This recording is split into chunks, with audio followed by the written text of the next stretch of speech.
Right, I should just dismantle this. And thank you, Jane, that was brilliant. And I'd like to quote from the National Magazine, which has got this wonderful piece from Jane talking on the Religion and Ethics program, which of course was entirely suitable. Atheists, like the religious, are wrong about many things, but they're not wrong about God.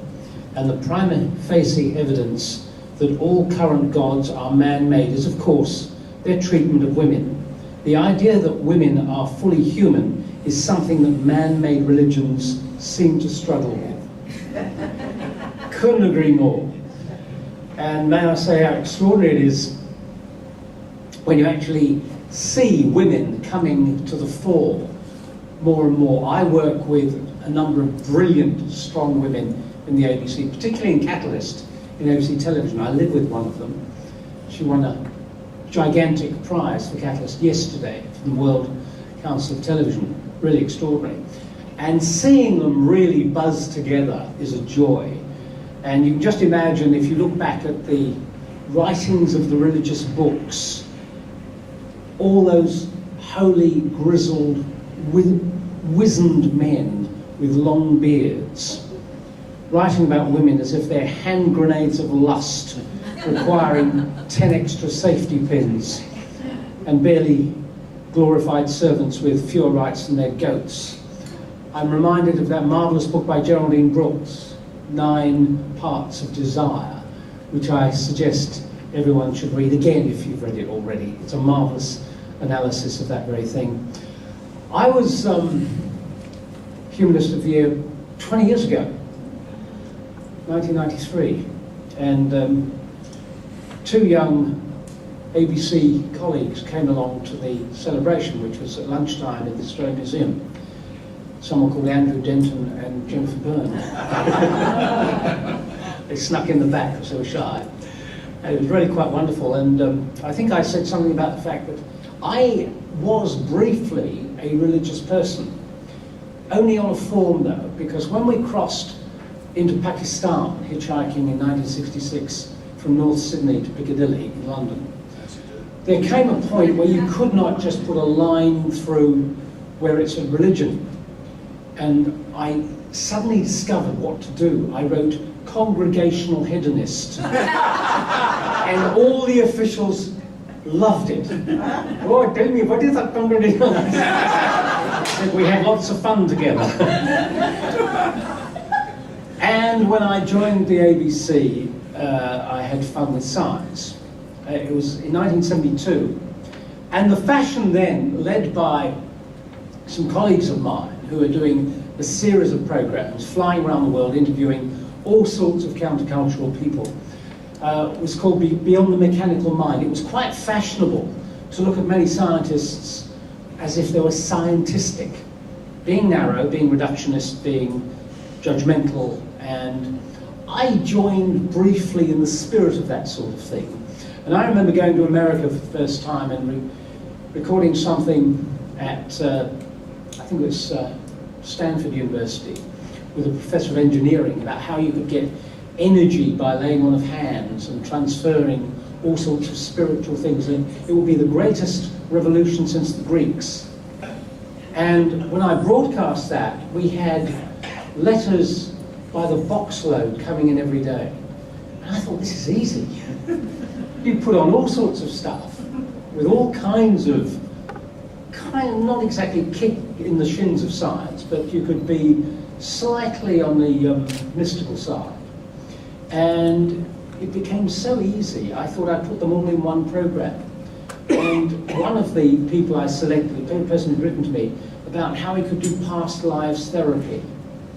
And he came into the studio with his assistant, who could instantly go to a past life. And he touched her elbow, and I was recording this. And so she suddenly became a person who was running the planet Zog. There was a gigantic space station. And I said, please describe it. She said, it's big. Go on. Yes, it's very big. So I got that. And as you look around, a bit more. Yes, it's enormously big. At that point, I thought, I'm not taking this shit anymore.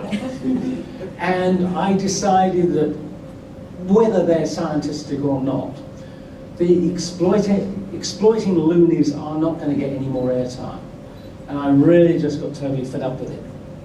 And so I became slightly hardline, but occasionally I would be willing, as a kind of collegial person, to explore challenging ideas. I remember when I was at a party with, I think it was Kathy Lett and Richard Neville, just to drop a couple of names.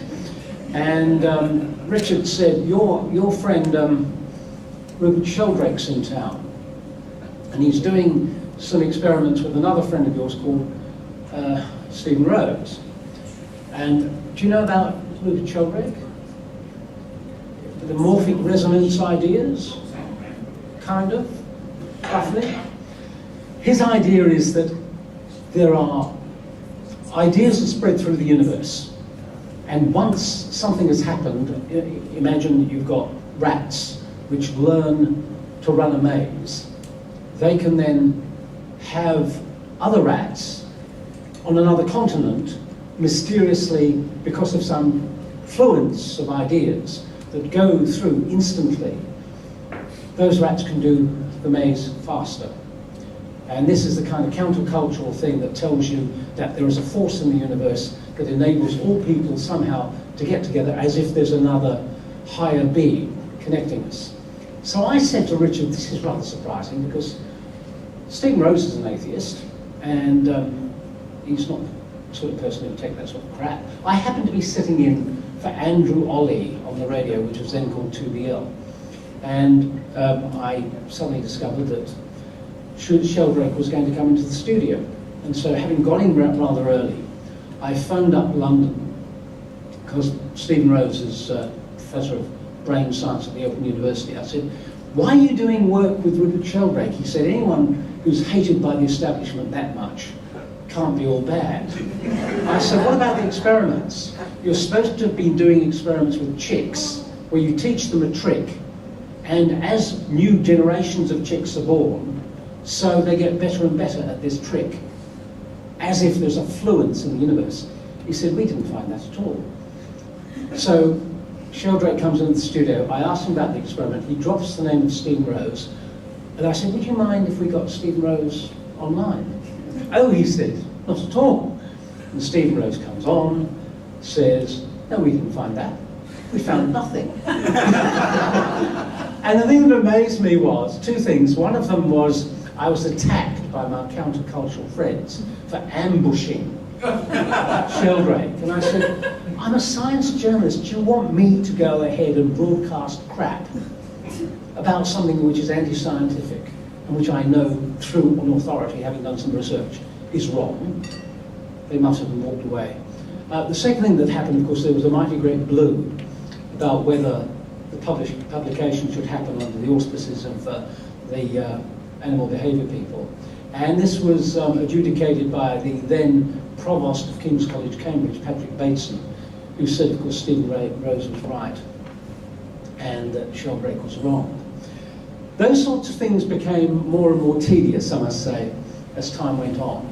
And then doing more and more broadcasts on the nature of the universe and cosmology, I would ask various people who believed in God and could see, despite the new evidence, more and more arguments that God, in fact, was an astrophysicist and had organised all this stuff. And I said, but look, if we are important in his image on Earth, why did he take 8 billion years to get round to us? To give us an Earth, let alone have us on it, developing in a particular way. And if you look at the universe, our little bit in our galaxy is humbling enough, but then you look at the rest of it, and as for those other bubbling galaxies going on, I mean, the universe is going on forever. It's somewhat diminishing, I must say.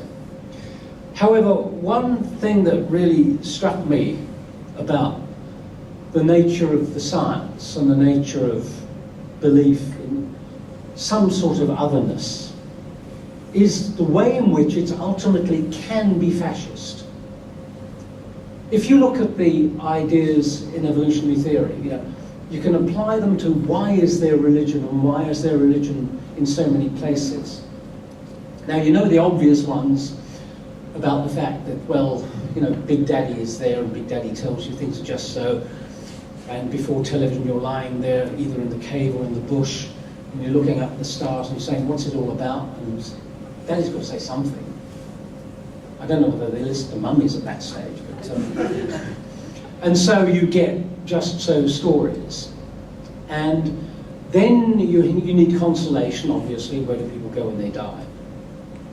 But the thing that really puzzled me was what it is about our willingness to believe this stuff. And I've discussed this with Richard Dawkins, who's quite sort of unsure, I must say, about it. He indicates that we are willing to be led because we have to grow up and we've got long childhoods, and therefore the authority figure needs to be obeyed, otherwise we fall off cliffs or get eaten. And so there is a tendency to accede to whatever is said. And so there is a way in which, when numbers get bigger, that you can unite people under a flag or a cross, or whatever your symbol happens to be. In other words, religion is a bloody good way to get the numbers moving. Keeping the numbers going, not least in Parliament, is obviously something you need to do. They do it less well these days, but it kind of works, especially when you get big numbers. The real huge puzzle for me was about the ways in which so many religions are punitive and ascetic. They take away sex, they take away wine, they take away bacon, they take away fun, and yet people go along with it. What is it that makes people want to join in this stuff? The latest book that explains some of the horrors is one on Scientology. Being locked up in a room for 15 hours, having the spirit beaten out of you by absolute bullshit. And yet people go in for this stuff and are maintained for generations. What is it that enables you then to behave in some ways? Do you remember the stories about Norfolk Island in Robert Hughes's book, Fatal Shore?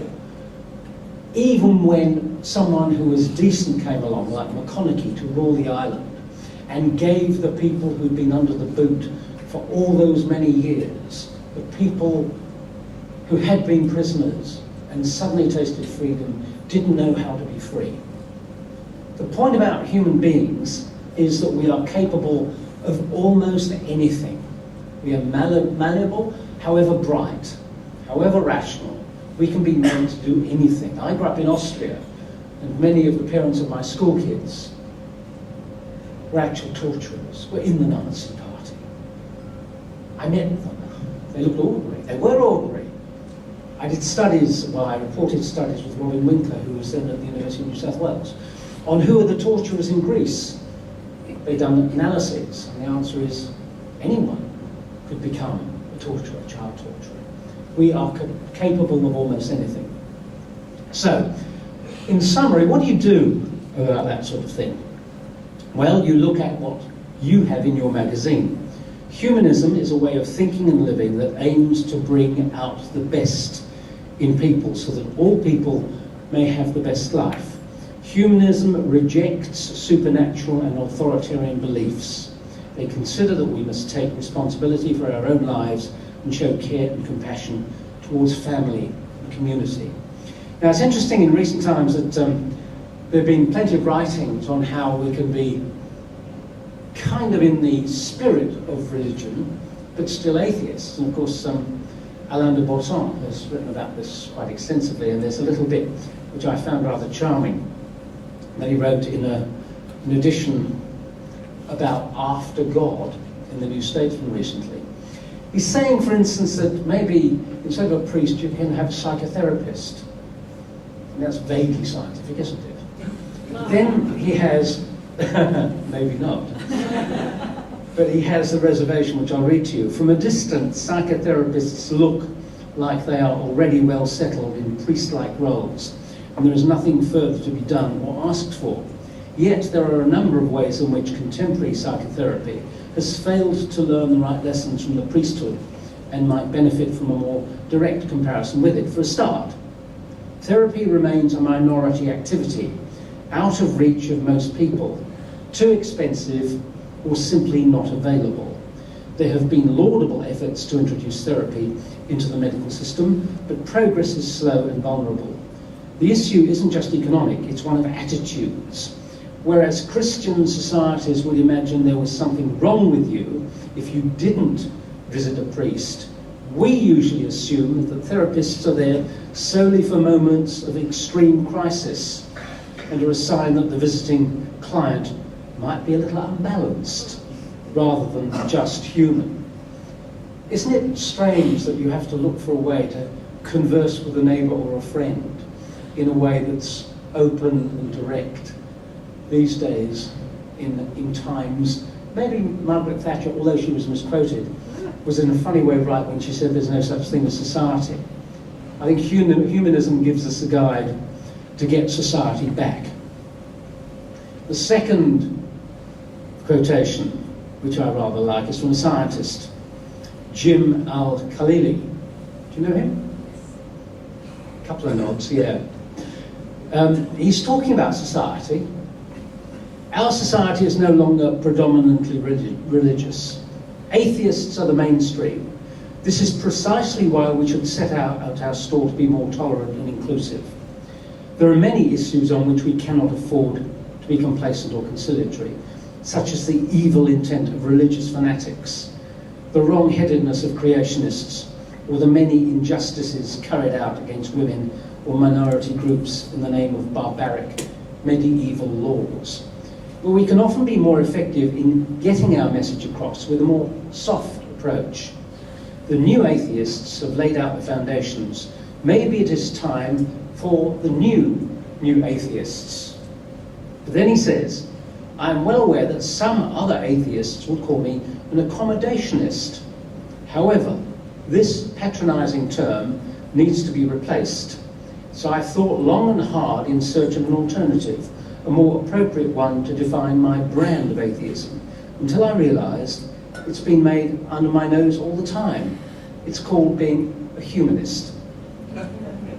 Jim Al-Khalili is the president of the Humanist Association of Great Britain. Not a coincidence. So there you are. There is something which really is a challenge to people. We've looked through the 20th century, some of the greatest horrors you can possibly imagine. And people we've grown up with, we know, who've experienced that and seen their neighbours do it. And we've seen societies still exist committing those horrors. What is it that can turn things round and give us a better understanding of what human beings are made of? I don't see it in our modern politics. I do see it in the way most of us actually live. I'll finish with a quotation, not from a magazine, but from a book. It's actually Saturday by Ian McEwan. You know, there's a wonderful part in there where they're actually talking about the Iraq War. And the son, who's 18, says, Dad, why is it that all the big questions are so horrible, like the war, and the little questions, like us, are so great? You know, most of us lead lives which are wonderfully sensible and friendly, and relaxed and charming and happy. And yet, on the big side, there is something which unfortunately is hideously hypocritical. It seems to me that that is the inheritance of some of the authoritarian nonsense we've got from the established religions and what they stand for. And they're not simply a matter of belief, because quite often those religions are used as an alibi. The people who are chucking the bombs, the people who are hitting the youngsters, are doing so in the name of God. I don't think they necessarily mean it at all. It's just a shield for them to get on with it, and they must be stopped. Anyway, congratulations, Jeff, and thank you very much indeed.